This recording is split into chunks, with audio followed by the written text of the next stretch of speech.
you're not necessarily against Keystone, right? You've submitted an amendment that basically says, I will support the pipeline if we can guarantee that the oil that's pumped through it from Canada to Port Arthur, Texas, will remain in the United States. Why is that so important to you?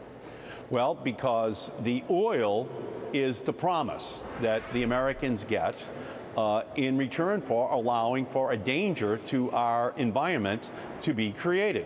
But what the Canadians are saying, what the Prime Minister of Canada is saying, what the oil companies are saying is, well, we're not going to promise you that that oil, after it comes all the way across the United States, stays in the United States. So what is the point for our country?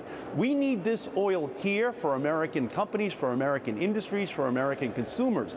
If all we are is just a middleman to send this oil to China, to send this oil to Latin America, then we don't get the benefit. We need the oil here. It should not be allowed to be exported, because we export young men and women every day over to the Middle East to protect the oil lines from OPEC to bring the oil into our country. If we have oil in the United States, we should not be exporting it, because we're still importing from OPEC. But to your own point, right, this will create 5,000 to 6,000, albeit temporary, long-term temporary jobs, maybe thousands more jobs in the Texas area, because you've got to build more refineries. Even if they're going to export the refined product, this is still about jobs. You seem to not agree with that point.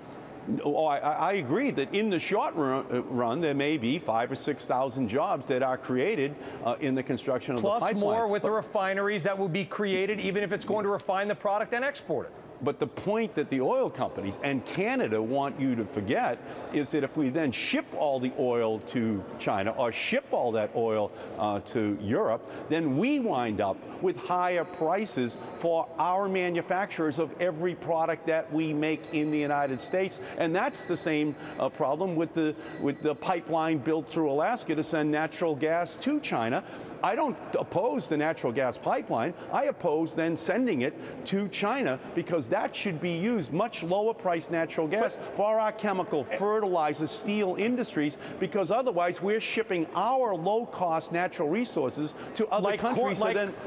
How is this any different than corn or wheat, which we overproduce and export to other countries? The big difference, Brian, the big difference is we don't send young men and women over to the Middle East to protect oil coming into our country. That is a fair statement, but we're debating and discussing the economics of this. Well, you can debate economics, but if you cannot disassociate oil and natural gas from our national security. It's the only product that's like it. And when you do, and only use it in a discussion like it's a computer or it's a soybean, then you're making a big mistake. I agree.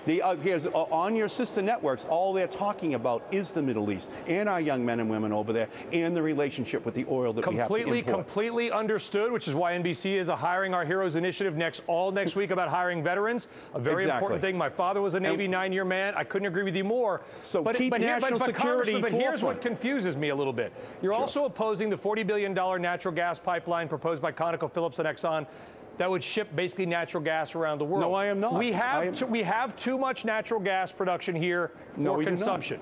No, we do not. No, we do not. We're exporting natural gas. I do not oppose the natural gas pipeline up in Canada, up in Alaska. You want to use domestically, but we don't have the demand here. I want the natural gas to be used here. I'm sure your viewers all know that there is no international market for natural gas. So our price for natural gas in the United States is 6 times lower than China. They have low priced. They have very low priced labor. If we also send them the low priced natural gas, they're going to send back every product to the United States. It will be a one-way trip to manufacturing oblivion for the United States if we match up their low priced labor with low priced natural gas that we send them. Let's agree to a compromise then. How about this, Congressman? I think we can find some common ground, because I know you don't oppose that in principle. Export natural gas, export the oil from the Trans-Canada, but tax it. I know you've got a big beef about the tax-free zone in Port Arthur, Texas. Tax it, use out to build an infrastructure for natural gas for more transportation, which would reduce consumption of oil and thus reduce our dependence on foreign oil and increase national security. Can you agree to that? We don't have to. We don't have to do that. The price of natural gas will be so low without the tax that we will make the conversion over to natural gas vehicles in our country. That the utility industry will use the low-cost natural gas to provide to their consumers and benefit all manufacturers and all consumers in our country. The lower the price, the better it is for every business in our country. You're only talking about one business, oil and gas. Are you upset? Are you upset with the president for supporting the extension then? The president right now is only talking about from Oklahoma to Texas. On that, but that's what you're upset about, because you're saying once it gets to Port Arthur, it'll be refined and then exported.